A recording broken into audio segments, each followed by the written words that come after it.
All right, well, it's 6 o'clock. Let's call the October 27th Golf Course Advisory Board meeting to order. We'll start with roll call. Marshall Allen. Speaking. All right. And Jesse Franklin. Present. Am I saying Yeah, that? you got it. Okay. Bill Davis. Here. Bill Hazer is not here. John Hank. Here. Mark Springfield. Good. And Councilman Sean McCoy. Present. All right, and Skip number 2. yes, I had a big question mark on that. Approval of agenda. Do we have a motion to approve? Before you vote, I want to remove new business B, 8B. There were no applicants, so we will not be doing interviews. Oh my gosh. So we'll be down two board members, at least till the next cycle, which is June, July. Oh wow. And which are the two that are leaving us? John and Marshall. Okay.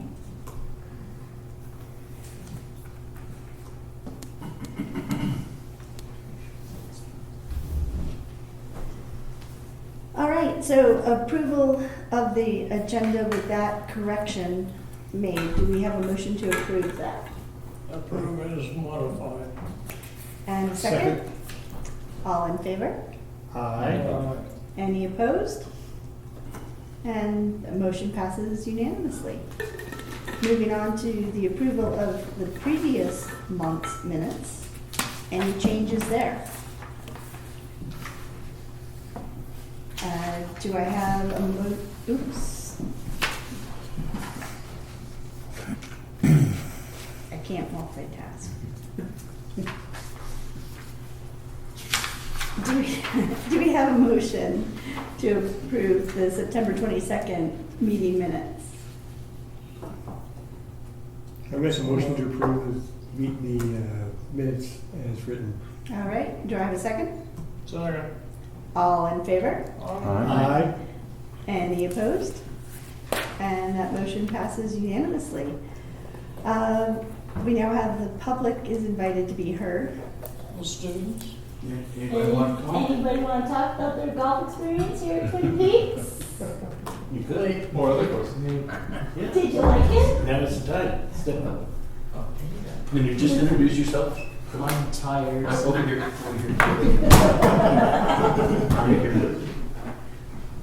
Yeah. Can you introduce yourself? I'm tired, and I go to Monarch High School, and I'm on the boys golf team, and I've played here once about a year ago, or last summer. And overall, it was a good experience. The Rangers, for the most part, were nice. The grass was, for the most part, well. And I felt like it was in a really good condition. And yeah. Thank you. Thank you.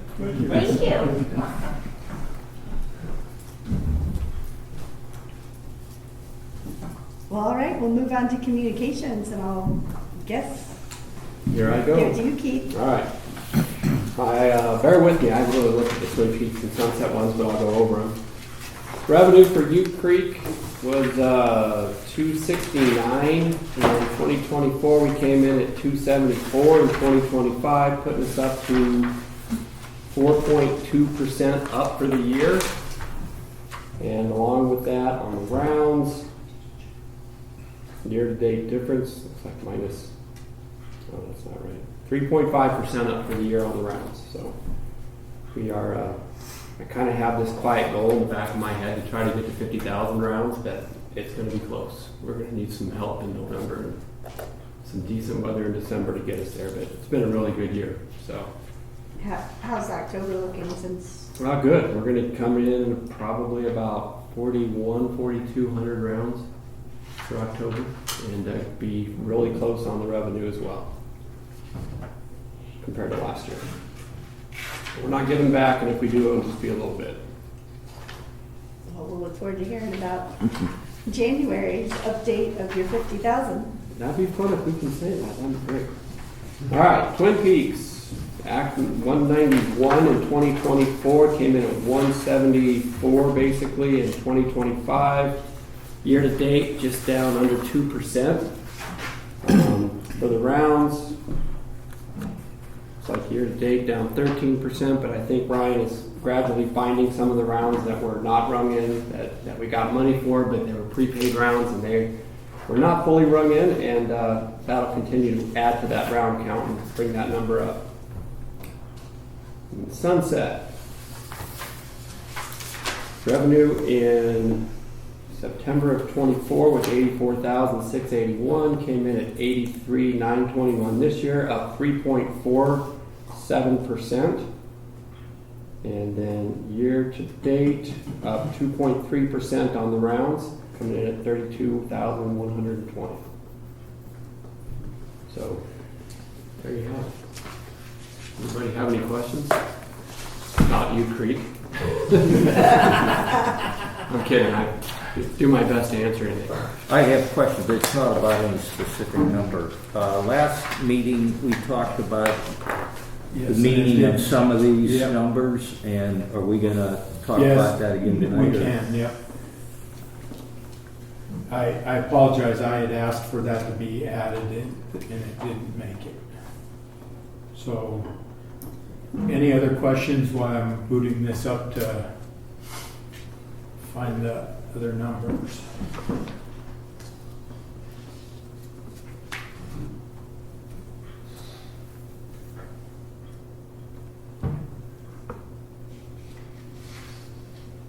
Jess, how'd the event go on Saturday? Yeah, it was fun. You took off before I could see you ripping down the road on your mopeds. Wondering how you played. I mean, the weather was great. The weather was beautiful. Yeah, I think this weekend the weather looks pretty good too, so Yep. Yeah. that'll be nice. Yeah, it was good. Good. I'm not looking forward to daylight savings. No. But No, that's all. yeah. Well, you were tired, right? So you could wake up in the morning, That's true. play some golf. Yeah, it didn't seem like the grass is growing much right now, right? Like pretty dormant. Yeah, it's not dormant, but it's But just yeah, it's very the first slow. couple of frosts put a real halt to it. So Yeah, then tomorrow night we'll pretty much put an end to it. yeah. I think we're back to the like, is there a frost delay? How long is the frost delay? Every day now. Kind of thing. But Anytime we're below 40, you're probably gonna have frost. yeah. Have you stopped watering then? No, No? no, we don't blow out till probably late November. We've gone as late as the middle of December, just kind of depending on the weather Wow. and stuff going on. So The more water you can put on yeah, the as wind, long the as better, we right? can keep it going. Yeah, As until long it's, as you can. oh yeah, It can yeah. get pretty dry and the wind really just rips all the moisture out of it. Oh, do you know why See that sunsets in my forward yard. in the evening instead of the mornings? We always water in the evenings, just for playability. Anything in the mornings that wouldn't finish up in time, it would create, especially this time of year, frost in the morning. Yeah, It frosts it up or ice it up. it desaturates it. Well, it drops the temp, and then it creates all that moisture there. We're watering at night, it waters and it soaks in all night long. Right. So it'll still cause frost in the mornings when the temps are low, but Yeah. Never had like a fungus issue or anything like that in the course of there's always a chance. Right. Especially Twin Peaks and Sunset have the highest possibilities, Right. they're so old. But there's always a chance. Like right now, there's a little something working on 2 green at Sunset, but the frost knocked it out. Oh, okay. But That's interesting. last Yeah. They Okay. got too cold for it. That makes sense. Stunted the growth. So to answer your question, Mark, and I will send this out to you tomorrow. So revenue was the 4.4 number that you saw in the report. Expenses for the 3 courses and administration, again, this is through the end of September, was $2,558,723, which gives us a revenue over expenditures of $1,869 and, or excuse me, $869,918. Okay, and what was your budget? Do you know what your budget was?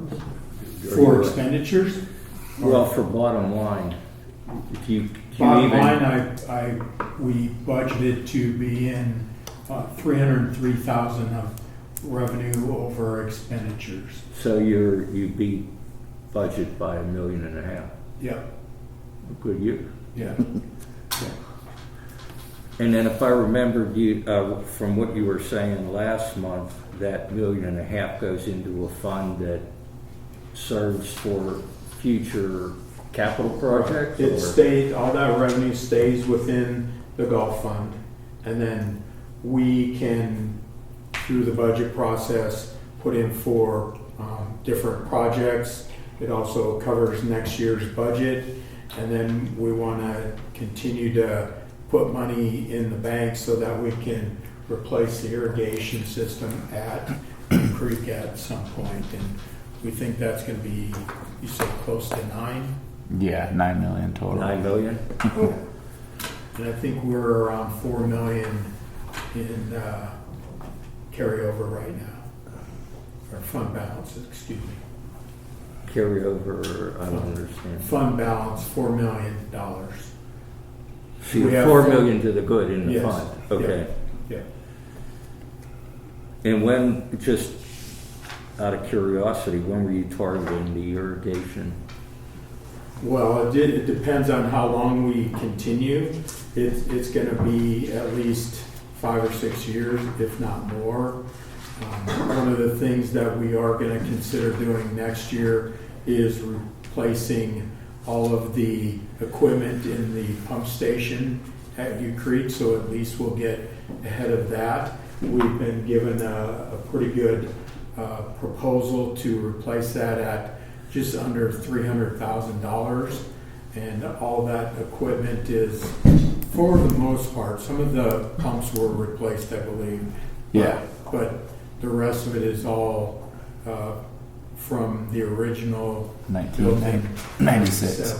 96, yeah, I think. So is that within your discretion, or do you have to take those and go to council and say, this is the capital projects I want? We don't do anything without council approval. They have to. Okay, so you have to take your capital plan to them and they. Oh, yeah.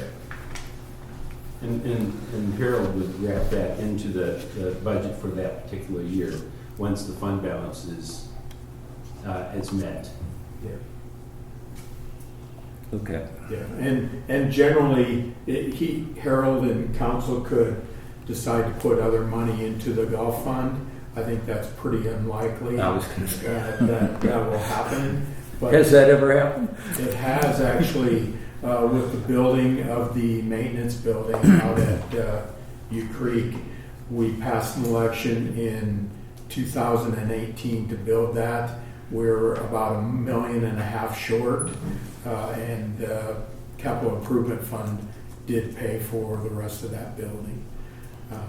But again, that probably will never happen again.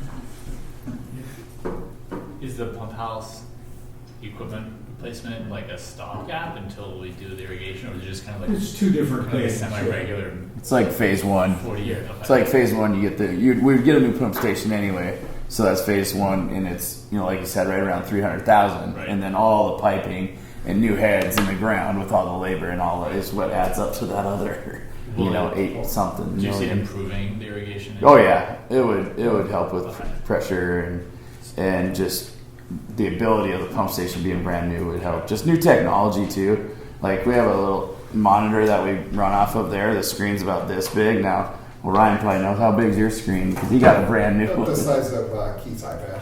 Yeah, so and it has so much more you can do in there compared to like we have 5 buttons that'll show you kind of a fault and how much water you've ran and you know when it starts and that sort of deal. But his is like the actual computer on the face of the pump station itself. He would see a lot of the benefits similar to what Sunset saw when we put the new pumps in over there with the new pumps and panels. Right. So same irrigation system or piping, same heads that are in the ground, just new pumps running everything. So you at least see after you replace that to see how it works, right? Yeah. But that'll adjust the date to do kind of like the bigger full. Yeah, it's Right, just, yeah. you know, I wouldn't say it's a bandit, it's just a phase. Sure. You just do it in two different phases. Sure. What we can afford right now and then what we can afford down the road. So you may have said it, Jeff, and I failed to pick up on it. The revenue numbers here then are gross revenues, right? Yes. They're Everything we've brought in today. Does that include like carts and stuff like that? Yes. But that gets segregated out. It's the recorded pros. separately, but it's all in that. It's an all-in 4.4. number, but Yeah. but it's not necessarily towards the courts. It's towards the pros or whatever. No, the golf carts go to the city as well. Oh, It's okay. in that number. The pros, according to their agreement, they collect all the money for instruction lesson program, as well as the snack bar is all theirs, as well as the city gives them a stipend each month to operate the course for us. And is that in there or The not? cost of it is in the expenditure number. Okay. Yeah. But not the revenue number. So you Not from those things. No, for those things, that money goes straight to the pros. City does not see any of that. so you don't pick up the revenue, but you pick up the expense. Yes. Okay. Okay. Well, thanks for that. Yep. And just so everybody is aware, when I also, for the amount of money that we pay the pros, they hire all the staff that work inside the building. Ryan and Dan's people do everything outside in the course, as well as the maintenance in the building. But all the staff that collect the money, that get the carts ready, are all employees of Keith and Ryan. Okay. Yeah, that's good information. My interest was not in trying to peel all that back. It was just trying to figure out how the pieces are Yep. put together. Yep. Kind of. Good. No, those are good questions. Yeah, and in those numbers, Mark, it's the green fees, the annual pass fees, the cart fees, all that revenue. It's all in here It's too. all in there. All that revenue that you see there comes from any pass fee, any range fee, any cart fee, and any green fee. So And- we collect all that money and make sure that it gets to the city. And balls, range Yeah, balls. range balls, Yeah, so I feel I have an interest in some of that. So contributing. Yeah. You are- And thank you for that. Appreciate it. I'll try and do more. Yeah, all that money shows up. That's where all that money comes from. Okay, thank you. Yeah.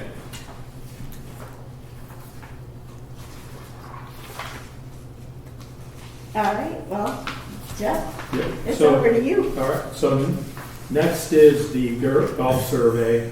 We had talked at last month's meeting about the survey maybe not doing exactly what we had hoped, so we came up with 3 other suggestions and wanted your feedback. Again, at this point in time, we probably would not implement this until into 2026, but want to have it ready. And we can do any combination of 1, 2, and 3, or we can throw it away and come back in January with other options. Anybody have any thoughts or suggestions? I don't think one will do what you really want to do ultimately. So that's my words out there.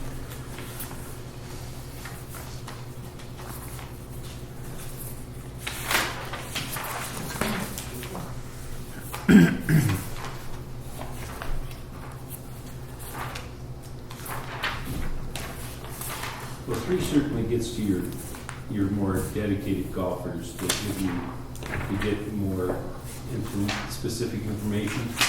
Might be over the head of some generic golfers, but I think they could figure out what they want. It just might be a little bit more serious than they are serious golfers. That's right. But I still think there's value to it because isn't that some of the information you're trying to nail down? Yeah. Yeah. I thought we had like questions of like what are you most interested, like not interested in, but like what do you value, right? Not, is that kind of gone or missing? Those like, do you value cost, conditions, accommodation, like staff friendliness? Conditions is on number 3, question 4. Yeah, but I thought there was a question that was like, what, am I making that up? And I think 5 could possibly, 5 on number 3 could cover where people could write down what they wanted to have improved, or any course improvements as well. And we can be more specific about that, but if we leave it open-ended, we may get, where people are actually writing comments, we may get broader, better information. Yeah, I think it's better to have kind of check boxes. You like that better? I think check boxes are easier to view the results, right? Like instead of screening through thousands or hundreds of rolled open questions. I think it is good to have an open question in the end, but for some reason I thought we had a question before and it was like, what's your biggest interest? Like value, cost, conditions, stuff. What influences your decision to return?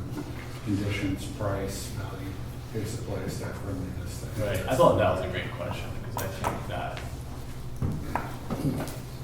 I would like to keep that one, but at least give you an idea of I second that. what it should. That Yeah. question, what influences your Right, decision right. to return? Right. Which also would kind of tell you, would give a broader sense for all courses to learn from.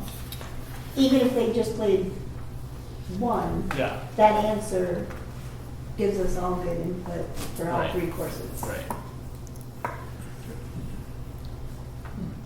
Can I ask another one of my dumb questions? Dumb There's- questions. There are no dumb questions. Go ahead. Thank you for that. Way back when you started it, what was your original intent in trying to do the survey? Are you trying to get more play? Are you do you have capacity for more play? Are you trying to get more rounds? Is that the idea? I think we could always have more play and more rounds. Yeah. The other feedback that I would really like to have is about the experience. And is there anything we need to do differently that, would have people come back, when they get out of the car in the parking lot, is it clean? When they come into the building, is the building clean? Are the staff friendly? When you get out onto the course, what are the conditions? Those kind of things that I think. So the mission you've set out for yourself is to do what you need to do to improve people's perception, so you improve rounds. Is that the idea? Yes. So if that's the case, I would think you would want a comment section on these. Because if somebody says unsatisfied, there's no action there. Right? Or very satisfied, there's no action. Yeah, I think you have to have that, otherwise you get Right. Yeah. we're not happy. Right. Yeah, and I think The that's way what I it's always. I'm sorry, Jesse, what did you say? I was gonna say, I think that's where having kind of the open-ended question at the end, kind of like a lot of surveys have, right? Do you have any other comments or? Yeah. Just give them a chance to explain anything. Right, fill in the blank, yeah. But I think we touched on, like, you want to keep it as brief-ish as possible, right? Like, Yep, okay. Anybody else? All right, I think that gives us enough that we'll bring it back in January for final comments, and then it'll be ready to go out. So has there been any thought to having a QR code on the Yes. course to Yeah. scan that? Yeah. yeah. I think that's how we were gonna put Yes. it, right? Like Yeah. at the desk or on the cart or, Yeah, so that people didn't have to go out of the way to try to find it, it would come right up for them. right? Danny has that figured out, I think.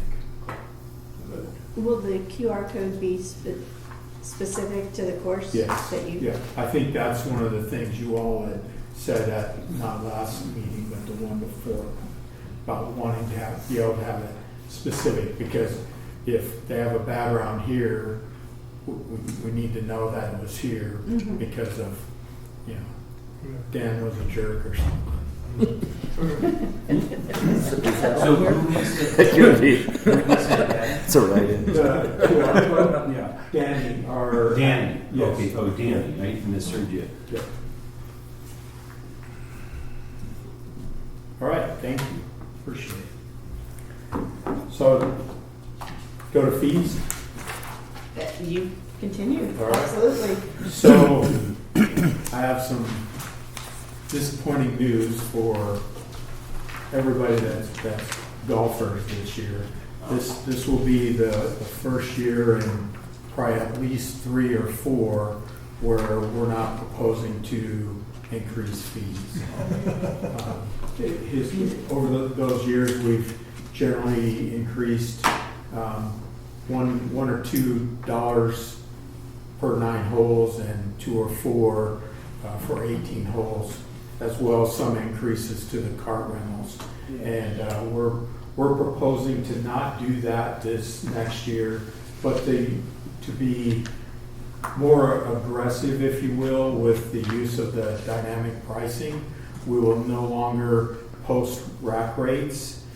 People will be charged the same amount, whether they're registering for or getting a tee time online or whether they come into the front desk.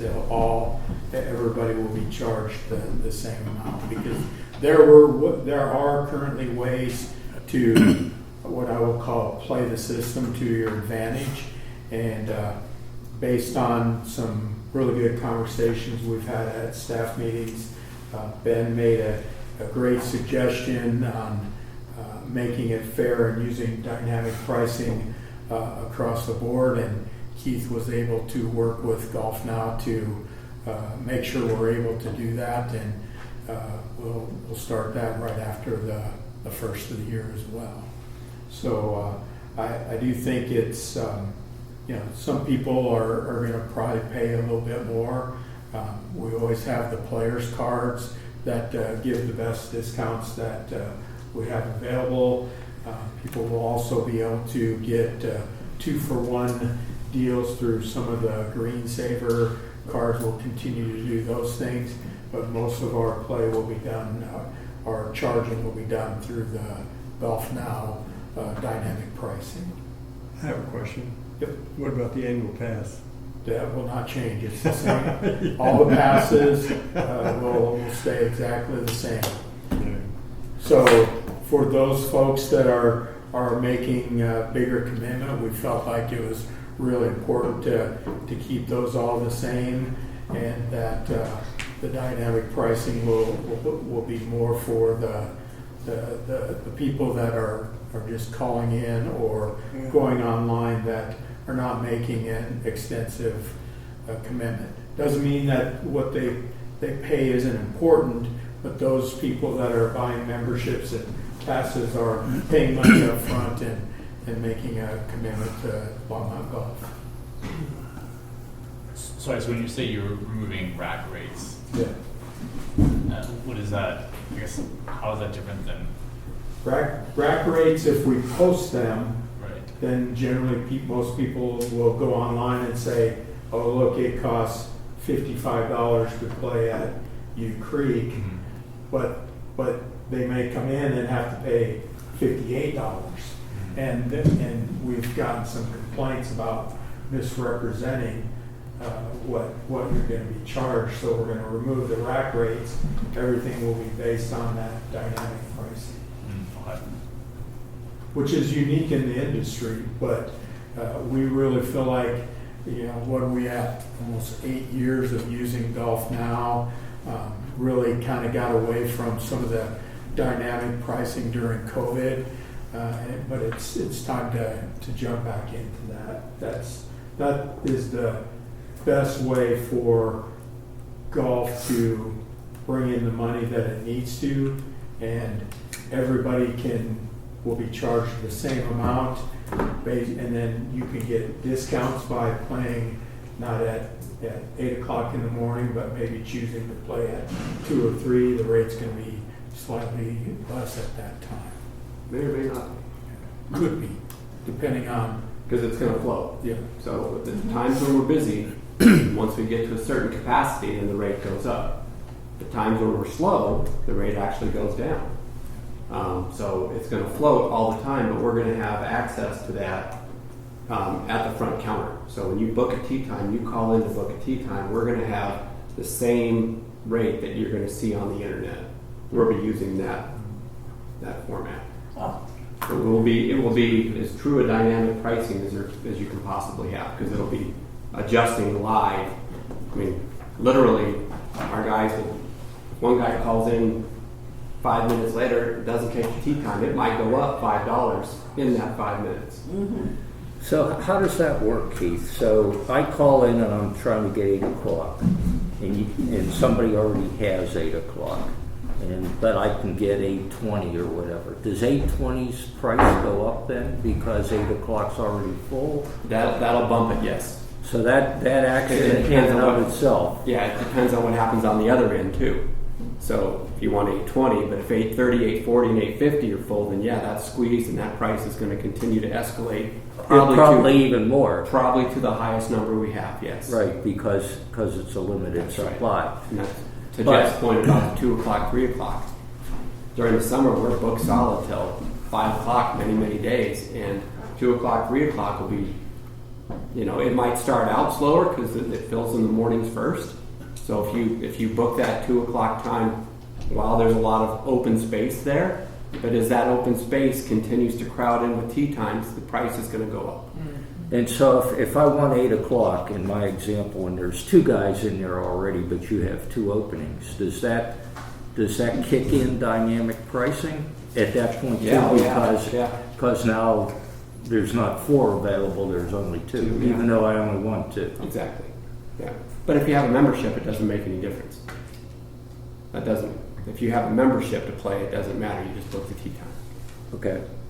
So it isn't gonna change membership rates. Membership rates are annual pass rates or annual pass rates. Those all stay the same. We're just talking about an individual that is calling in on the spur of the calling moment. in from Denver Yeah. on or on booking online. But when he calls in or books online, it's going to be right off the same booking engine, which is going to be a floating scale up and down.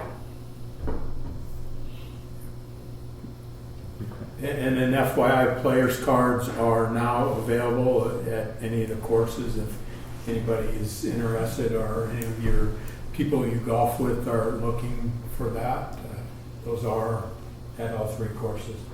What, I guess, what's the idea, thoughts of, even previously, like increasing or not increasing the rates year over year? I guess in particular this case, what are the driving factors for you saying of not increasing the base rate?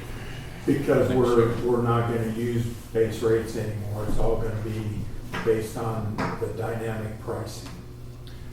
And so if you call in tomorrow at 10 o'clock, you might be told that it costs $50 to golf at Ute Creek.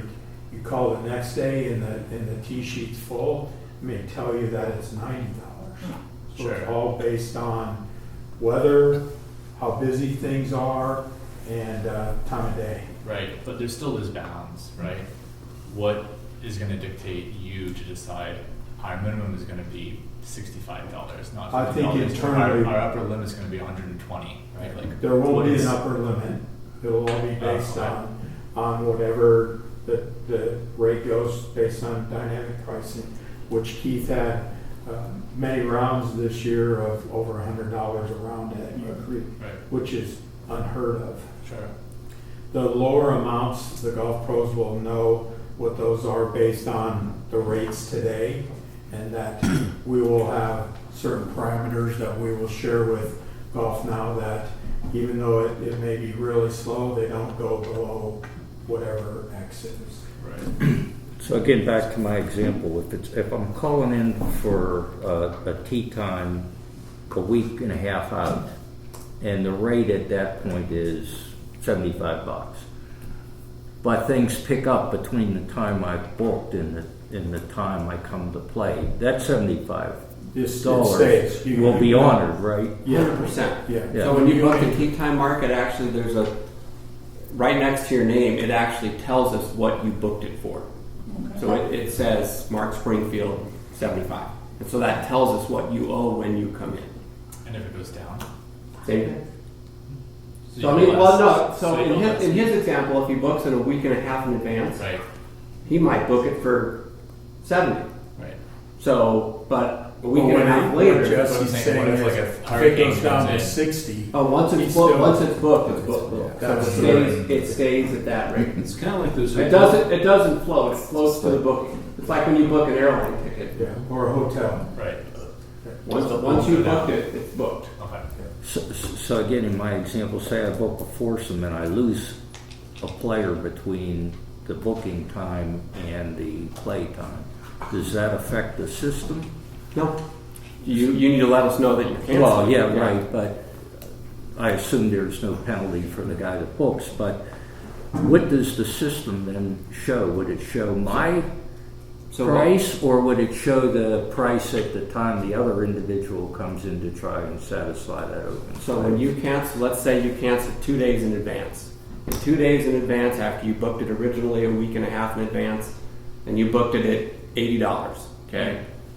Once you cancel that and free up one spot in that tea time, if it's full all around it, that tea time is probably going to be selling for 100. That one spot will probably sell for up to 100. And remember, that number is at U Creek. It's not going to be as high Twin Peaks or. We're just using numbers. Yeah.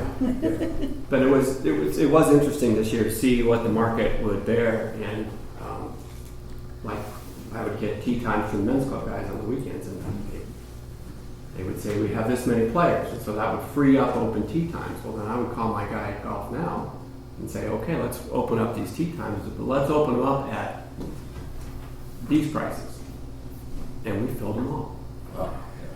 We started this in late August, early September, and it's worked for the last 2 months. And then we just bumped the online rate even higher because we were able to get it. So that's why we don't need to charge our committed customers more.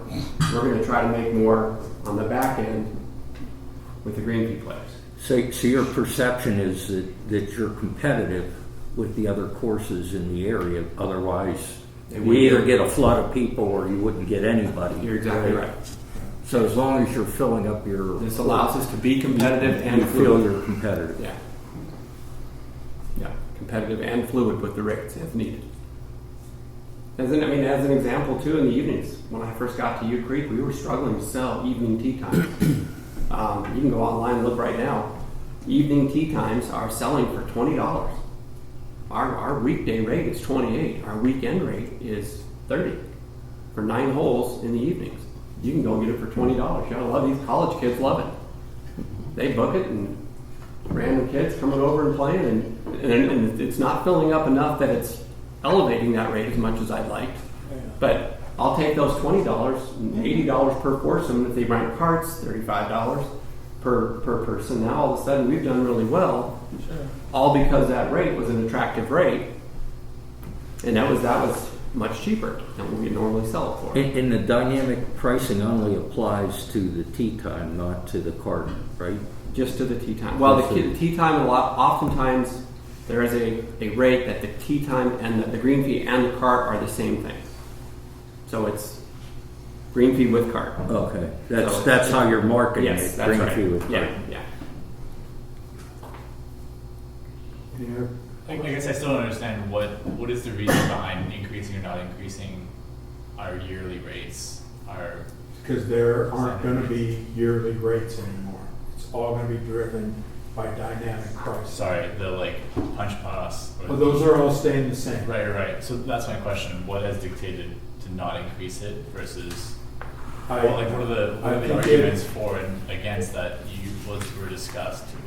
Well, I think number one, we're trying to still give deals to those people that are making the bigger commitments. Sure. That for a number of years that they have seen increases, and Yes, we have. yeah, and you know that that is one way. If people feel like they're being driven too high in the dynamic pricing, that they can make that purchase of passes or the players cards as a way to get lower costing golf, but they have to pay money up front. The difference with the dynamic pricing, we're only dealing with the individual at that time. Their commitment is to play one round of golf at this rate of pay, as compared to the pass holders and membership people are really committed to our 3 courses. Sure. And don't want to charge them more than we are right now. Okay, so it's That not, doesn't mean in 27 we won't, but right now we feel like that's a fair way to address higher prices Okay. on the dynamic side. so it's not like data driven, you're not looking No. at like No, not yet. gross revenue, Well, you're not no. looking at numbers and. Well, gross revenue, Changes in if card if holders. dynamic pricing works like we hope it will, we're hoping that without a price increase like everybody's used to, that it could drive, over $100,000 increase in revenue just by doing that. Sure. And if we have a really good year, that number could be over 200,000, just depending on weather and that sort of thing. And Jeff, did we do dynamic pricing this year? Oh, yeah. Yes. Yeah, okay. Yeah. Just want to be sure. But not to the extent that we're doing Gonna now. do it, yeah, okay. We're taking it to the next step of All that. right, okay, And good. to your point, Jesse, it's important not to hammer your loyal customers. Thank you. Sure. Thank So you. I think that was kind of what one of the factors, you talk about data driven. Over the last 2 or 3 years, some level, whether it was the annual pass fee or the annual pass purchase price or the elite or select membership purchase price, some level was raised every year. Right. So it was time to maybe take 1 year off of that and reward those loyal customers for being loyal. Sure. I think this So is a that was our marketing, data. an opportunity for really solid marketing, and saying, look at us not raising these, and people, these things here. We understand, we show a sense of being, in tune with the current economy. I think that's a marketing aspect that you just can't put maybe a dollar on, because people So- be like, yep. So my sense of it is you're ahead of the curve. Is that your sense of it too? Yes. That your competition has not moved to They're- the same aggressive approach to dynamic pricing? Everybody's heading in this direction, I think. Some are not as far along. I think Longmont was one of the first in our area to jump on it. There was a lot of people that were skeptical, but it seems to be working. And if we have a downturn in the economy and things are slower, it can respond that way too, and try to get people coming in when times might get more difficult. Yeah, you think about years past. If things all of a sudden went bad and people had a lot less disposable income to spend, we would have had to go through the golf board, through city council, to get fees changed. And it would have been very difficult for us to get fees changed. Now it can happen, as I said, very fluid. If we see the tee sheets are slowing down, the dynamic price in the matrix is going to go up and down for us, and it's going to cover those moments. Yeah, it'll be interesting to get your thoughts this time next year as to whether you think it was a success or not. What happened this year in the last 2 months was a huge success. So that was really encouraging. Yeah, I think it's nice. I mean, we say this as insiders, right? Like, I'm in many courses that are like kind of have the like local rates are always cheaper, right? Like Bandon Dunes or like these kind of like nicer courses. Like locals have a steeper discount, and in a way, like I think the annual memberships are like a locals kind of rate, right? And obviously you can buy it if you live anywhere, but I think it's tending towards more of the people that live locally and are kind of committed to 1 or 3 or whichever golf course is around. So Yep. I think that's nice to keep it that way. And I think on the other side, like, I think dynamic pricing has worked because the courses are good, and I think the conditions are good, and I think compared to other courses around, people will pay more, right? So I think it shows you that as long as we maintain like where we're at, people will pay more for it, right? So You know, and some of the feedback that Keith and Ryan have shared with me as people come in, you know, golf courses are still very busy, and sometimes they have to start shopping around to find a tee time if they really want to play on that particular day. And so I right now, I don't think the game of golf is seeing any downturn at all. And I'm not just talking Longmont, I'm talking northern Colorado, and people are willing to travel if they didn't get their tee time ahead of time to come and golf in Longmont. So it's been a good thing. There's another new golf course opening up. We don't know what kind of impact that will have just gonna say that. on us, but again, I think by doing the dynamic pricing, it allows us to be responsive to what's happening Yeah. every day. I get paid to do like research and analysis and go play there and find bad findings. Okay. Sorry, Keith already asked for that. Well, he needs a caddy, right? So Okay, for you. I'll caddy for you. That'd be good. So since you're using the dynamic pricing model, does that impact how far in advance you allow people to book? Still 14 days. Because some people have an advantage of getting out there and booking it, and we don't want that to get so far ahead that we know you have every Tuesday at 8 o'clock and nobody else has that opportunity. Still could happen, but it doesn't commit you to more than 2 weeks. And I'm sorry, I'm not trying to pick on you. No, but you can. Or I hadn't stopped you in the past. But Well, it allows people to watch the weather too. Yeah. Okay. But what it does is it encourages people to book early. Mm-hmm. So this 2 weeks thing is great because it encourages people to book early, but it also helps us when people cancel. Because when they cancel a couple days out, the price of that one goes up, we make more on the back end. So it encourages us to get a fuller tee sheet sooner. I mean, I was looking at our tee sheets for 2 weeks out already, just to kind of see where they're at, to kind of predict how much prepaid revenue is going to come in between now and then. So, because in the wintertime, with the light the way it is, the tee times are squeezed. And the amount of people we can get on the golf course is squeezed. It's a lot less.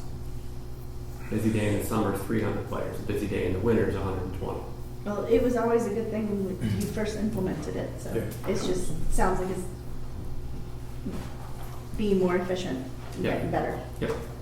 all the way around. And if it doesn't work, which I don't think that's going to be an issue, we can be responsive and do things differently. Because of going to dynamic pricing, council had delegated the ability to set fees to the city manager, who then delegated that to me. So if we get into the season and it's mid-May and it's not working out, we can make adjustments without needing to go back to the city manager or to city council. Right. Moving Well, on. I was gonna say, I think that's enough on Yes. the great news about the fees. Yep. So one thing under items from staff, because of the time of year, I actually had a quick question, Okay, because I know sorry. you deleted the volunteers. Is Yeah. there any chance for like the interim to No. get people? no, it has to be on the cycle, which won't be until June. Okay. Can you so- explain that volunteer thing that you were talking about? So You just mentioned Oh, he volunteers. just said volunteers for new board members, Oh, recruitment board interviews. It's just your interview board. And I was volunteer. like, is there, because I know we've done it yeah. it has seemed to me random, but then Jeff has the schedule, so I know okay. he knows the schedule, and I was just wondering if there was, could we make a push, since we're losing 2 board members, if we could make a push for that, and, Yeah, and that's all done by the city clerk's And- office, all based on direction from council, where normally the golf board is appointed at the end of the year. Right. But because we'll have vacancies, we'll be open to fill those in midsummer. okay, so when will it start again, the It- recruitment? It's like late May into June, and Okay. then I think council makes appointment in July. Yeah, Okay. but you guys really would help us out. You know the golfers, you know the people who are committed to this. And it's important that you help us recruit. Yeah, Do you have a theory as to why the board doesn't generate a lot of interest? No, I have, well, I guess I have a theory about all of it right now. I just showed in my class, Join or Die, Robert Putnam's story, documentary about people not joining anymore. There is a trend that it's just, it has gone down and down and down and down on people not joining clubs, people not joining, volunteering to do this. It has gone just remarkably down since the 1980s and actually 70s, and just click down, downward trend across the board. Rotary is down. The Kiwanis is down. Every organization is down, and the National League of Cities found it so important to show that to people, to try to make that trend change, that they showed it at their 100-year anniversary in Tampa last year, because people just don't join. They don't want to be part of this. Somehow they think there's going to be some extra obligation other than we've spent here maybe slightly less than an hour here, and looking over the data and everything and giving your input, and people don't want to even do that.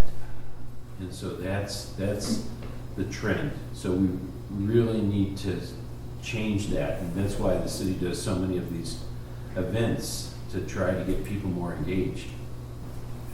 It tends to go through boards where golf has it. The Callahan House has We were it. struggling for 3 years, Yeah. and now we have more than. Yeah. So it just kind of It's ebbs and singular. flows.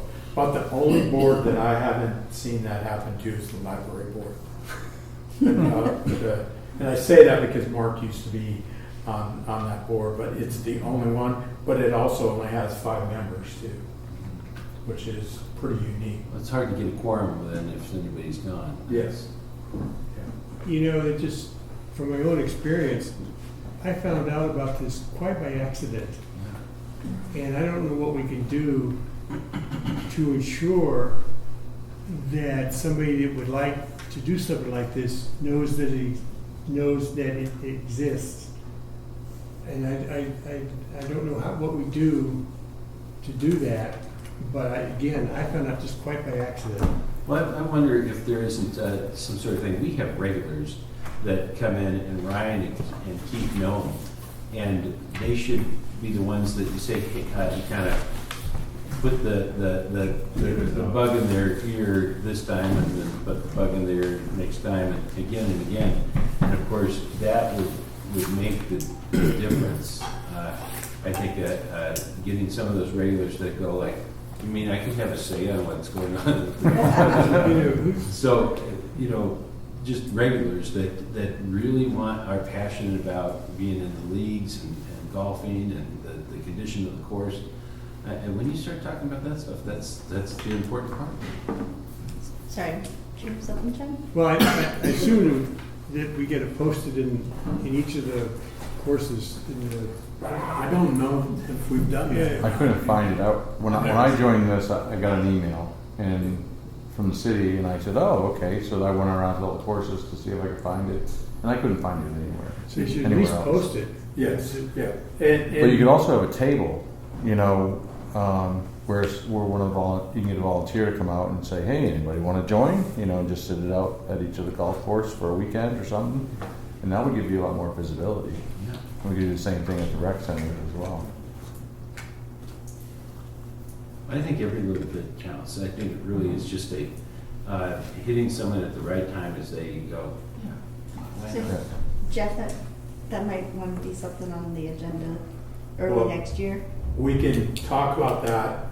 We can't, you mean to do the table? Well, Or not just a ideas. table, but just ideas of Yeah. what we could do to make sure that we have Like a a full brainstorm. board. Yeah, certainly we can do that. We just have to, we don't get to set any of the policies on how it's done. That's all done through the city clerk's office. Scheduling a table like Bill just suggested that we can do that internally. Okay, Yeah. but I was gonna say so that we're gonna be gone for Yeah. November, December, Yeah.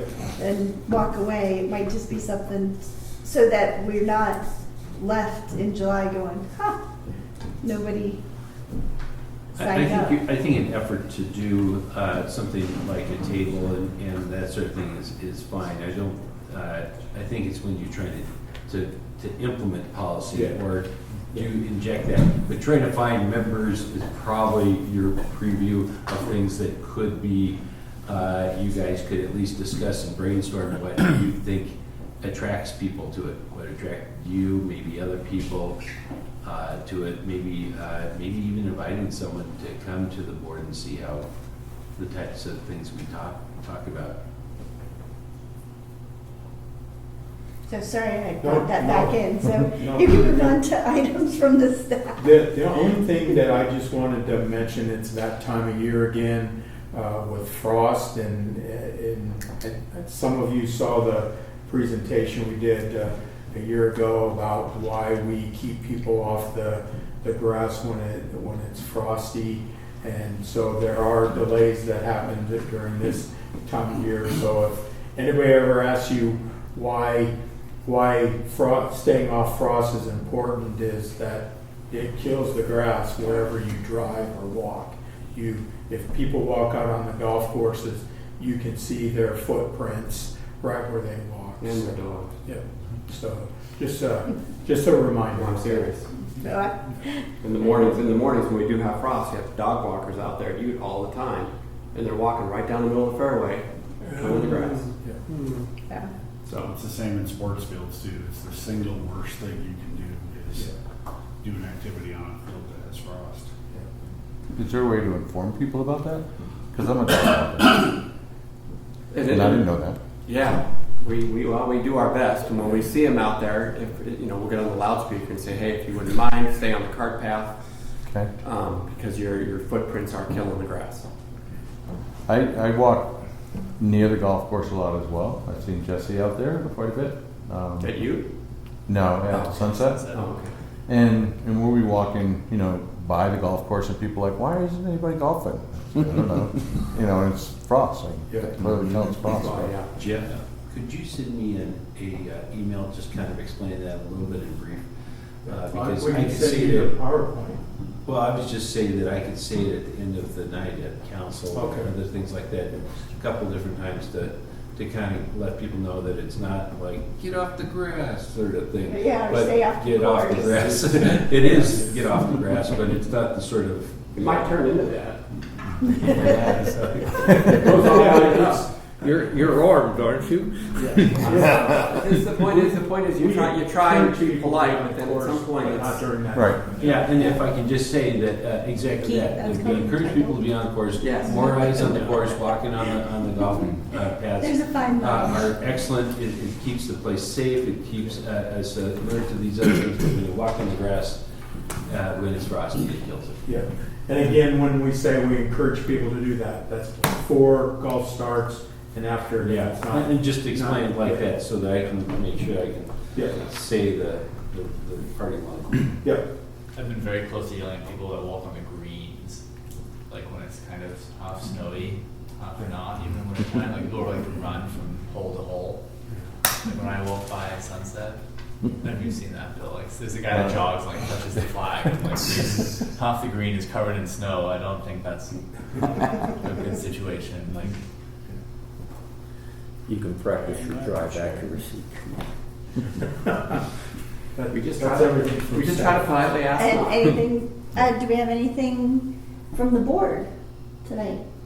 This is our last meeting before the end of the year. Yes, John? I do. This is my last meeting. 6 years. And I don't know where it's gone to. I really don't. But for me personally, it's been a privilege, an honor.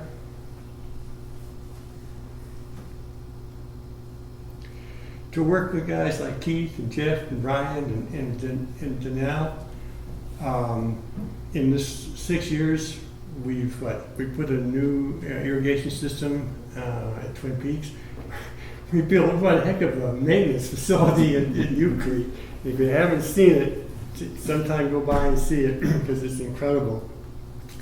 I asked Jeff if he would give me some data. It turns out 2019 was the last year, and then I've been on the next 6 years. So in 2019, we had about 99,000 rounds of golf. 99,000. We now have 107,000. That's about a 7% increase. Well, and that's through September. We Yeah. still have, We're not done yet. yeah. So we'll end up around 115,000 thereabouts, depending on how good October and November can be. Well, let me give you the other figure. Revenue in 2019 was about 2.6 million. 2.6 million in 2019. 6 years later, basically we got 4.4 now. Maybe we can get to 4.6. That's a 100% increase in 6 years. You guys have done an incredible job.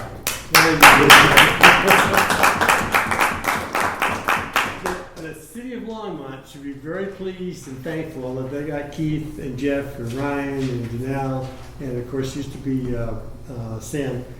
So for me, it's been a wonderful experience, and I want to thank all of you so much.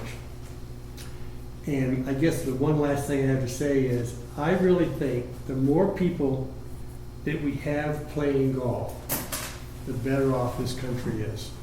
I really believe that. The more people we have playing golf, the better off this country is.